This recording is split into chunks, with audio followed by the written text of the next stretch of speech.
Welcome to Your Mac's Podcast Now. And the beard nailed it.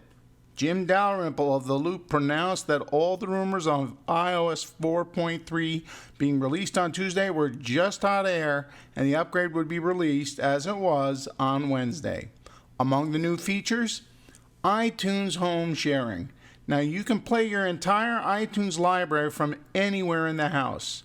If it's on your Mac or PC, you can play it on your iPhone, iPad, or iPod Touch over a shared Wi-Fi network.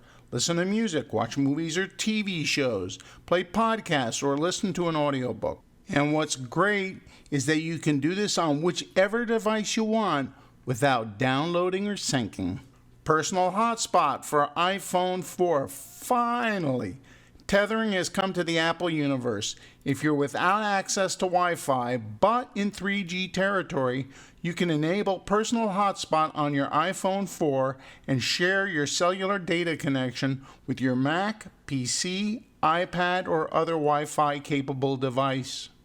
You can share your connection with up to 5 devices at once over Wi-Fi, Bluetooth, and USB, with up to 3 of those connections using Wi-Fi. Every connection is password protected and secure, and the iPhone detects when your personal hotspot is no longer in use and turns it off to save battery life. iPad side switch, another long-lusted 4 edition. Customize the switch on the side of your iPad to lock the screen rotation or mute the volume with a simple configuration of the side switch in settings. And speaking of Safari, Apple also released yesterday the Safari 5.04 updates. Improvements include improved stability for web pages with multiple instances of plug-in content, improved compatibility with web pages with image reflections and transition effects, a fix for an issue that could cause some web pages to print with incorrect layouts, a fix for an issue that could cause content to display incorrectly on web pages with plugins, a fix for an issue that could cause a screensaver to appear while video is playing in Safari, improved compatibility with VoiceOver on web pages with text input areas and lists with selectable items, and improved stability when using VoiceOver. And one final prezi for Apple TV users. In addition to releasing iOS 4.3 on Wednesday, The Loop adds that Apple also released for Apple TV 4.3, a new version of the software for its home entertainment device.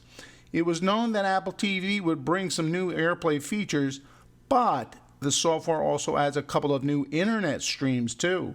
Apple TV now has access to NBA League Pass and MLB TV. With MLB TV, you can watch spring training games and all the regular season games too. The channel will have live and archive games, plus it will be available in high definition.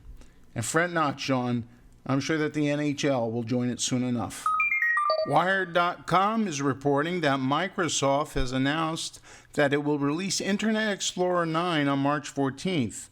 IE 9 will be a massive overhaul for the browser and will bring much needed standard support, speed boosts, and hardware acceleration. IE 9 will be good news for web developers since it adds considerable support for HTML5 and CSS3. Its predecessor, IE 8, doesn't support any of HTML5 and is widely blamed for holding back efforts to create a better web. Microsoft is hoping to change that with greater support for much of HTML5 and CSS3, but it also includes hardware acceleration for faster performance and privacy protection settings to stop websites from tracking your movements around the web. IE 9 is also no slouch when it comes to JavaScript performance, thanks to the new Chakra JS engine. In terms of web standards, IE 9 is light years beyond anything Microsoft has previously released. Granted, Firefox, Opera, Safari, and Chrome are somewhat further along with the more experimental features of HTML5.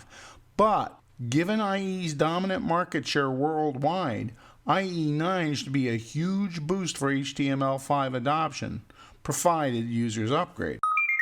Some people are worried about what the internet will do to the social structure of mankind.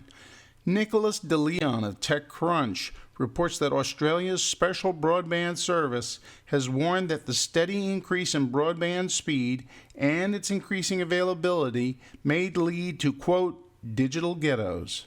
The premise is simple.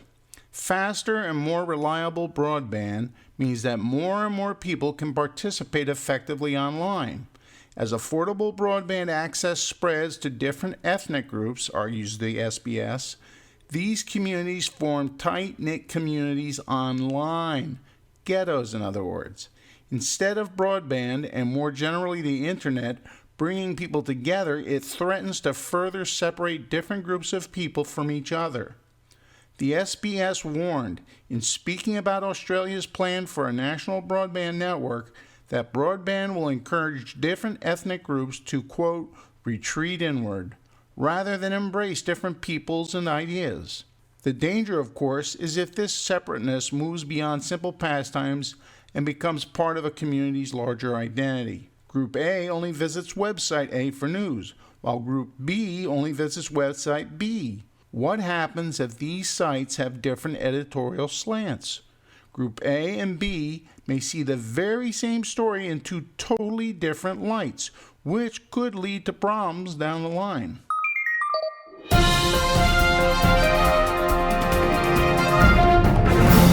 Truth triumphs fiction. Police say a South Texas man took his pregnant common-law wife and two small stepchildren to a home burglary this week, using his 8-year-old stepson as a lookout for the break-in.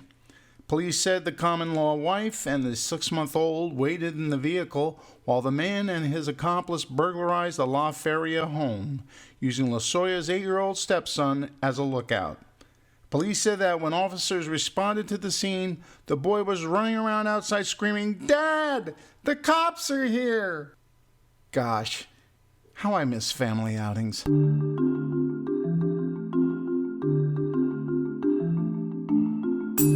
And that's it for today in the Apple Kingdom, boys and girls. You got one more day to hope that some uncle somewhere just keels over so you have enough money for tomorrow. Yeah, I realize it's a pretty awful thing to say, but it won't be like he died in vain or something like that. Well, anyhow, just remember, download, double-click, and drop out.